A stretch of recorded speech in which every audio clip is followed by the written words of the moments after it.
నయనతార ప్రధాన పాత్రధారిగా తెలుగు తమిళ భాషల్లో రూపొందిన చిత్రం డోరా. దాస్ దర్శకుడు, మల్కాపురం శివకుమార్ నిర్మాత. ఈ నెల 31న ఈ చిత్రం ప్రేక్షకుల ముందుకొస్తుంది.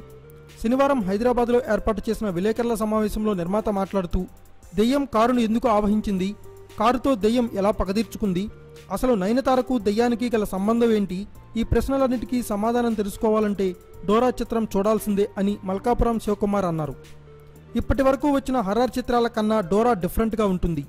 కారులో దెయ్యం ఏ విధంగా ట్రావెల్ అవుతుందన్న డిఫరెంట్ కాన్సెప్ట్తో సినిమా తీయడం జరిగింది. నయనతార ఎంతో ఇష్టపడి చేసిన ప్రాజెక్ట్ ఇది.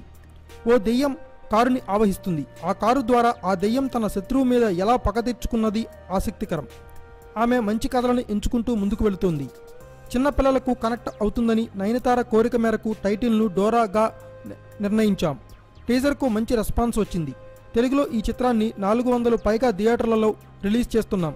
డిస్ట్రిబ్యూటర్స్, ఎగ్జిబ్యూటర్స్ వంటి మంచి రెస్పాన్స్ వస్తుంది. బయ్యర్లు ఉన్నప్పటికీ సినిమా హిట్ అవుతుందనే నమ్మకంతో వీలైన చోట్ల మేమే విడుదల చేసేందుకు ప్లాన్ చేస్తున్నాం. ఈ సినిమాకు డోరా అనే పేరు పెట్టింది నయనతారే. సినిమాలో 40 నిమిషాలు ఉండే విజువల్ ఎఫెక్ట్స్ ఆకట్టుకుంటాయి. వివేక్ మెర్విన్ స్వరాలకి చక్కటి స్పందన లభిస్తోందని అన్నారు. మా సంస్థ నుంచి ఈ ఏడాది మరో 3 సినిమాలు వస్తాయి. వాటిలో ద్రోణ దర్శకుడు కుమార్ దర్శకత్వంలో ఓ సినిమా ఉండబోతుందని శివకుమార్ చెప్పారు. Thanks for watching. Please subscribe our channel.